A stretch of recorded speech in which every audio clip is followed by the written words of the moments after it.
Puji Tuhan, Bapak, Ibu, Saudara-saudari yang saya kasih dalam Yesus Kristus. Hari ini seperti biasa hari Sabtu yang mana kita akan ada dalam persekutuan untuk menaikkan doa tapi juga mempersiapkan diri untuk pelayanan pada esok hari dan sepekan yang akan datang. Kita minta pimpinan Tuhan dan penyertaan Tuhan. Dan dalam persekutuan di saat sore hari ini, sebenarnya ini juga menunjukkan bahwa kita adalah makhluk sosial. Amin. Persekutuan di dalam tubuh Tuhan, persekutuan dalam gereja, sekali lagi menunjukkan bahwa kita makhluk sosial. Tuhan menciptakan kita sebagai makhluk sosial, yang berarti bahwa kita membutuhkan satu dengan yang lainnya. Kita tidak dapat hidup sendiri. Kita memerlukan orang lain. Bahkan pertolongan biasanya datang dari orang-orang di sekitar kita. Nah, pada saat petang hari ini kita akan berbicara mengenai pertolongan. Bapak Ibu yang saya kasih dalam Yesus Kristus, tidak dapat dipungkiri bahwa Tuhan terkadang bekerja, bahkan seringkali bekerja melalui orang-orang di sekitar kita untuk menolong. Amin. Tuhan memakai suami kita, istri, anak-anak, keluarga besar, bahkan orang yang tidak dikenal sekalipun Tuhan bisa pakai. Orang yang tidak pernah kita duga dan pikirkan sebelumnya, Tuhan juga dapat pakai untuk menolong kita. Amin. Ini menunjukkan bahwa kita adalah makhluk sosial. Namun kita perlu sadari bahwa pertolongan yang datangnya dari Tuhan melalui orang-orang di sekitar kita itu terbatas. Orang-orang yang menolong, yang Tuhan pakai untuk menolong kita, yang mungkin juga kita berharap kepada mereka untuk menolong kita, mereka juga punya persoalan dan mereka juga perlu ditolong. Amin. Keluarga kita juga punya pergumulan. Ya. Saudara kita, bahkan orang terdekat sekalipun yang sudah kita harapkan bahwa dia akan memberikan pertolongan, mereka juga punya pergumulan. Dan bisa jadi apa yang sudah mereka janjikan untuk kita dalam tanda kutip bantuan pertolongan kadang-kadang lalai atau kadang-kadang tidak tercapai. Bahkan kita kecewa. Karena apa? Karena mereka juga punya pergumulan. Orang di sekitar kita juga punya persoalan dan mereka juga perlu pertolongan. Dan petang hari ini mari kita lihat satu bagian firman Tuhan di dalam Mazmur 121. Ayatnya yang kedua. Firman Tuhan katakan bahwa pertolonganku ialah dari Tuhan yang menjadikan langit dan bumi. Sekali lagi, pemazmur katakan bahwa pertolongannya ialah dari Tuhan yang menjadikan langit dan bumi. Tuhan bisa memakai orang-orang di sekitar kita. Dan memang benar, Tuhan memakai orang-orang di sekitar kita. Namun perlu kita sadari, jangan kita terbuai dan terlalu banyak berharap dengan orang-orang yang ada di sekitar kita. Karena belum tentu mereka dapat membantu kita. Belum tentu mereka dapat menolong kita karena mereka juga perlu ditolong. Pertolongan yang sejati, pemazmur ingatkan kita bahwa datangnya ialah dari Tuhan. Pertolongan kita dari Tuhan yang menjadikan, ditegaskan, menjadikan langit dan bumi. Tuhan yang berdaulat atas langit dan bumi. Bumi ini bukan berbicara tentang tumbuh-tumbuhan dan hewan-hewan, tapi seisi seantero bumi. Berarti manusia yang ada di dalam bumi juga dijadikan oleh Tuhan.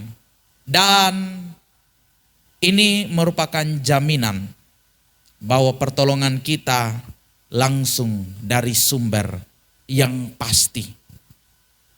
orang di sekitar kita bisa mengecewakan. Sekali lagi, suami kita, istri kita, keluarga kita, kerap kali tidak dapat memberikan kepastian pertolongan. Tapi kalau kita berharap kepada Tuhan dan meminta pertolongan kepada Tuhan, saya percaya bahwa kita tidak akan pernah dikecewakan. Saya percaya bahwa apa yang menjadi pergumulan, apa yang menjadi kerinduan, apa yang menjadi persoalan, Tuhan punya banyak cara untuk menolong. Amin. Saya punya banyak kesaksian dalam berbagai persoalan yang saya alami. Dalam berbagai tantangan, pergumulan, dalam kebutuhan. Saya banyak berharap juga sama manusia. Sebagai manusia, saya punya harapan, apalagi ada keluarga. Ada orang tua saya di Nabire yang walaupun sudah janda tapi ya puji Tuhan untuk kirim-kirim 500, 1 juta nenek masih bisa. Jadi saya biasa paling banyak kalau uang sudah tipis saya pasti WA ke orang tua di Nabire. Tapi kerap kali saya dapati kekecewaan. Kerap kali orang tua saya terlalu sibuk bahkan lupa. Bahkan sudah ada uang baru nenek kirim uang lagi. Saya bilang percuma. Tapi ya puji Tuhan uang masuk ya saya terima saja.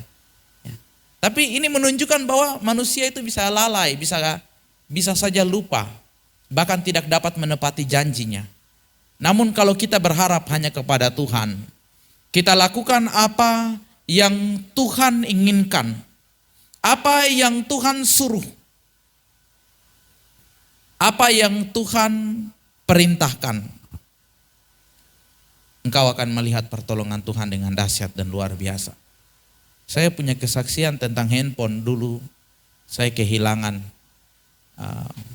Bapak Ibu jemaat Tuhan di sini sudah tahu ya, yang mana saya kehilangan handphone dicuri, handphone yang mahal ya, dicuri oleh orang yang tidak bertanggung jawab. Saya kecewa.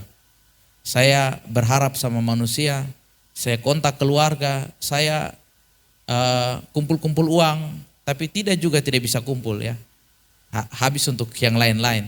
Dan Tuhan memerintahkan kepada saya ketika ada dalam kantor polisi, ketika melaporkan tentang kecurian di rumah.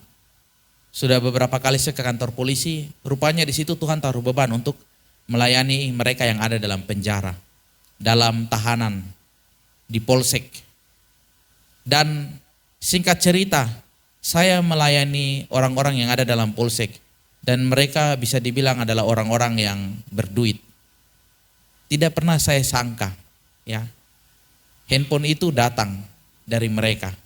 Dan Tuhan juga menggerakkan yang lain untuk saya dapat membeli handphone yang lebih bagus lagi. Handphone yang ada kualitasnya lebih bagus daripada handphone yang hilang. Dan itu semua pertolongan datangnya dari Tuhan. Amin. Saya tidak mau berharap lagi dari pelajaran itu. Tidak mau terlalu mengandalkan manusia.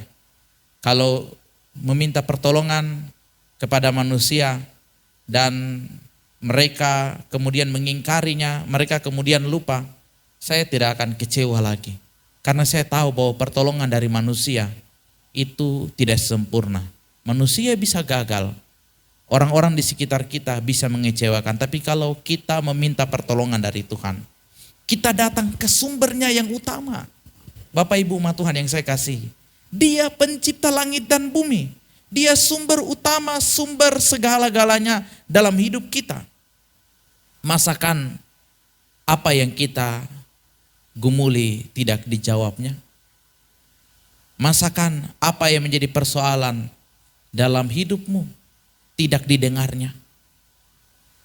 Oleh sebab itu, dalam setiap peribadatan saya selalu ingatkan jemaat, mari kita berikan sedikit waktu bagi Tuhan. Dari banyaknya waktu yang Tuhan sudah berikan, kita datang dan merendahkan diri, mencari sumber kehidupan, sumber di atas segala-galanya, sumber pertolongan kita yang sejati. Ingat, kita manusia penuh dengan pergumulan, manusia penuh dengan persoalan, tantangan datang silih berganti dan kita tidak tahu persoalan apa yang akan menanti kita di depan. Dan kalau kita berharap kepada manusia, kita mengandalkan manusia, kita mengandalkan orang-orang di sekitar kita untuk menolong, kita akan kecewa. Tapi kalau kita mengandalkan Tuhan, dengan memiliki keyakinan seperti pemazmur katakan, pertolonganku ialah dari Tuhan yang menjadikan langit dan bumi. Niscaya engkau tidak melihat mujizat di depan. Engkau akan melihat dan berjalan mengalami mujizat demi mujizat, pertolongan demi pertolongan akan menghampiri hidupmu. Kita satu dalam doa, kita berdoa.